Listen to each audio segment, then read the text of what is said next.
నిత్యం చరణ సేవ జపం సదా హృదం ప్రదీపం శ్రీరౌతు వంశాబ్ది చంద్రం శ్రీమతి విమలాంబ అనసూయమ్మ సమేత నిర్మల నిజానంద రౌతు రామకృష్ణ స్వామి సద్గురు చరణం భజే.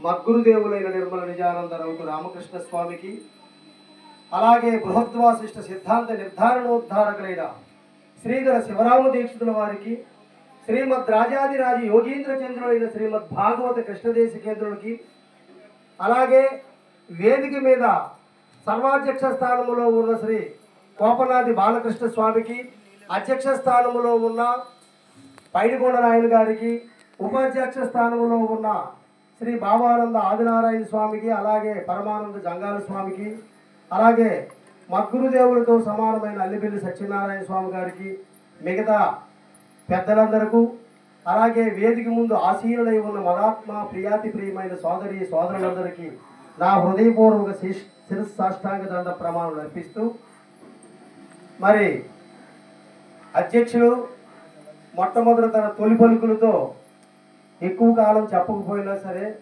ఘన పరిపూర్ణమైన వాక్యం ఒకటి పలికేసి వదిలేశారు. అదేంటంటే, ఈ సకల మతాలు కానీ, సకల శాస్త్రాలు కానీ, సకల గ్రంథాలు కానీ, తన గురువుకు కానీ, ఏదో ఒక దైవానికి కానీ ప్రార్థన చేయకుండా ఎవరు ఏ గ్రంథాన్ని ప్రారంభించరు. దానికి భిన్నముగా శ్రీమద్ రాజాదిరాజ యోగీంద్ర చంద్రుడైన శ్రీమద్ భాగవత కృష్ణ ప్రభువులు సభా విజ్ఞాపన అనే పేరు పెట్టి, దానిలో మొట్టమొదటి కందార్థమే జనులారా జనన మరణములం తొలగుంద్రోయిజాలు లక్షణయుతమై.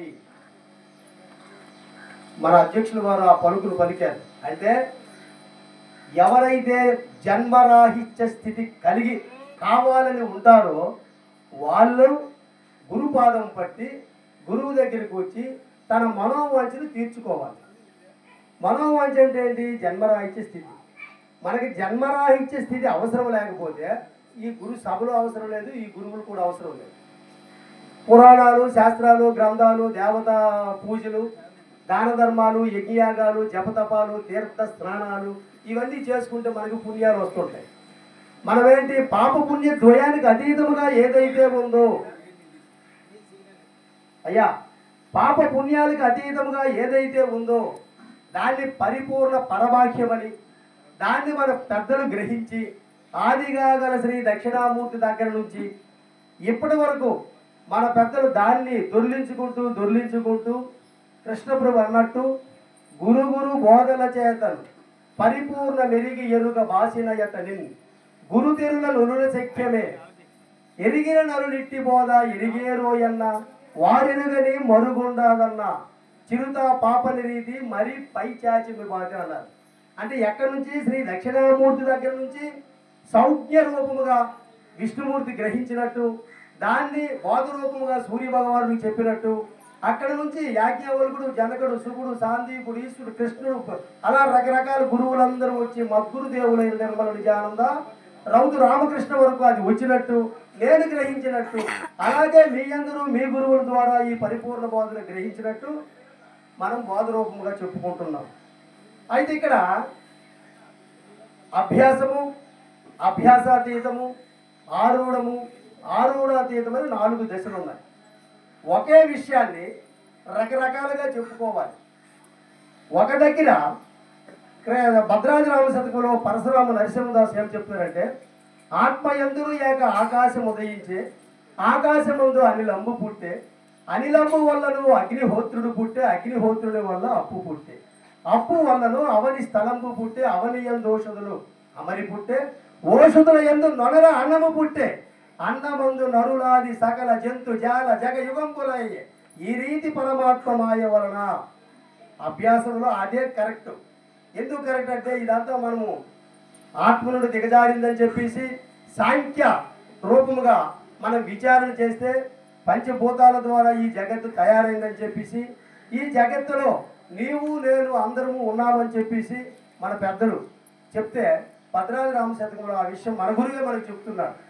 నాయన ఇదిరా జగత్తు తాలూకు పరిణామం అని చెప్పేసి అభ్యాసంలో బాగా కంఠస్థ పెట్టి అది బాగా విచారణ చేసిన తర్వాత అభ్యాసాతీతంలో బ్రహ్మణ్రోరవ్యక్తం అవ్యక్తం మహత్తు మహత్తు మహదాంకారం మహదాంకారే పంచతన్మాత్రే పంచభూతాని కొద్ది మీదకి వెళ్ళాం. బ్రహ్మం అనేది ఇప్పుడే జంగాల స్వామి చెప్పారు, నిర్గుణము. అది ఎప్పుడు ఏది అచలమై సత్యమై స్వచ్ఛమై స్వప్రకాశమై ఉంటుంది. నిర్గుణం కూడా అది కూడా పరిపూర్ణములాగే ఉంటుంది. దానికి కూడా జాతామృతములు కానీ దానికి కూడా సుఖ దుఃఖములు కానీ ఉండవు. కానీ అది పరిపూర్ణ పరమాఖ్యము కాదు, అది బ్రహ్మము. ఆ బ్రహ్మము నుండి బ్రహ్మంలో అవ్యక్తం అవ్యక్తం మహత్తు మహత్తు మహదాంకారం మహదాంకారమే పంచతన్మాత్రే పంచభూతాని అఖిలం జగత్తు. ఇది అభ్యాసాతీతంలో ఈ విధంగా మన గురువులే మనకు చెప్తారు. మరి ఆరూఢం కాడికి వచ్చినప్పుడు ఈ దేహంలో 4 భాగాలుగా ఉన్నది. స్థూలము సూక్ష్మము కారణము మహాకారణం అని చెప్తూ స్థూల సూక్ష్మాలలో 25 గుణాలు 25 ఇంద్రియాలు ఉన్నాయి నాయన. ఈ గుణాలు ఇంద్రియాలు బాగా పరిశీలన చేసిన తర్వాత అవి నీవు కావు అని తెలుసుకోవడమే ఆరూఢము. పంచభూతాంశ లక్షణములు నరములు అస్థులు చర్మ నకరోమ మాంసములు భూగుణములు శ్రాద మూత్ర శ్రాష్మ శుక్ర శోణితములు జలగుణములు క్షుతిపాస ఆలస్య సుసిప్తి సంగమములు వహినీ గుణములు చలన దావన కంపన కుంచన ప్రసరణాదకములు పవనాది గుణములు భయ కామ క్రోధ లోప లజ్జ అభోగుణములు. ఇవి పంచభూతాంశ గుణములు పారద్రోలి. ఈ గుణాలు ఎవడైతే వదులుతాడో వాడే ఆత్మను తెలుసుకునేవాడు. ఇది స్థూల దృష్టి. ఇక సూక్ష్మ దృష్టి కాడికి వెళ్తే ఆకాశ పంచకం అంతరింద్రియములు, ప్రాణాదులైదు వాయు పంచకములు, జ్ఞానేంద్రియములైదు వైశ్వానర పంచకములు, అప్పు పంచకములు శబ్దాదులైదు, కర్మేంద్రియములు కడుభూమి పంచకములు, ఇట్లు 25 ఇంద్రియములు. ఇది ఆత్మ కాదని ఇన్నిటిని ఎరిగే పరమాత్మని ఎరిగి సాంఖ్యయోగంపు సాధించు సజ్జనుండు ముక్తి చెందును నీ పాద భక్తి చేత. ఆరూఢం కాడికి వచ్చినప్పుడు స్థూల దేహాల్లో ఉన్న ఇంద్రియాలు కానీ ఈ గుణాలు కానీ ఇవన్నీ నీవు కావునాయినా. నీవెవరు అంటే ఆత్మస్వరూపుడు. అక్కడి వరకు ఆత్మగురుండే తెలియబడుతుంది. ఎప్పుడైతే ఆరూఢ అతీతం కాడికి వెళ్తారో అప్పుడు భాగవత కృష్ణ ప్రభు చెప్తాడు, ఆకాశము శూన్యం బని లోకులు మొరపెట్టి దానిలో పవనాదులు ప్రాకటముగా పుట్టినావని చీకాకుగా చెప్పినారు, ఛే వినరాదు. అప్పుడు ఆకాశము పుట్టలేదు, వాయువు పుట్టలేదు, అగ్ని పుట్టలేదు, జలము పుట్టలేదు, పృథ్వీ పుట్టలేదు అని చెప్పేసి ఆరూఢ అతీత భావములోనికి మనకు తెలియబడుద్ది. వంధ్యాసంతి క్షితిలోనే లేదు కాకుంటే విను సోద్యము కుందేటి కొమ్ము లీకాలములో మేము చూచిదమనే మాట చే వినరాదు. వంధ్యాసంతి క్షితిలోనే లేదు. కృష్ణప్రభు ఎంత బాగా చెప్పాడు చూడండి. ఇదంతా నాయన లేకనే తోచింది, లేకనే విచారణ చేస్తూ పోద్ది. అసలు పరిపూర్ణమనే గొడ్రాలు, అది గొడ్డుదాయి. పరిపూర్ణం అనేది గొడ్రాలు. దానికి బిడ్డ పుట్టిందంటే ఎవరు నమ్ముతారయ్యా? అయితే ఇదేంటి ఎరుక పెంచుకుంది బిడ్డ.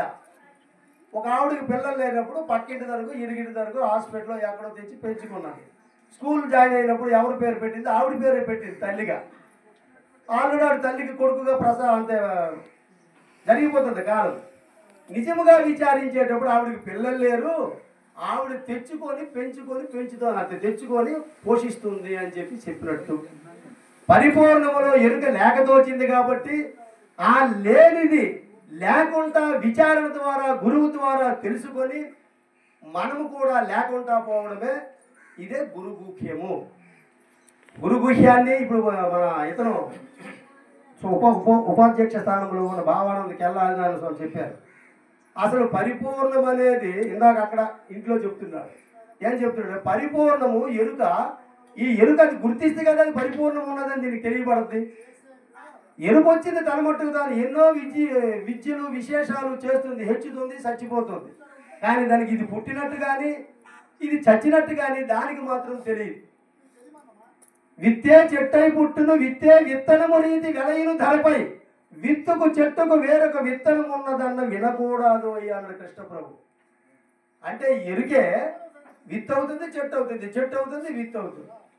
అలాగే అది విత్తైనా చెట్టు అయినా ఈ భూమికి మాత్రం తెలియబడదు. అది అసలు ఈ చెట్టు పుట్టినట్టు కానీ, ఇప్పుడు కొబ్బరి చెట్టు జామ చెట్టు ఉంది, పుట్టినట్టు కానీ లేకపోతే ఇది చచ్చిపోయినట్టు కానీ గాలికి ఇరిగిపోయినట్టు కానీ దానికి అసలు పూర్తిగా తెలియబడదు. ఎరికే అవన్నీ చేసుకుంటుంది. ఈ దేహేంద్రియాలు వర్ణాశ్రయాలు, ఎరికే దేహేంద్రియములు, ఎరికే వర్ణాశ్రమములు, ఎరికే శృతులను, ఎరికే నీవును నేను, ఎరికే సతి సోదరాదులు.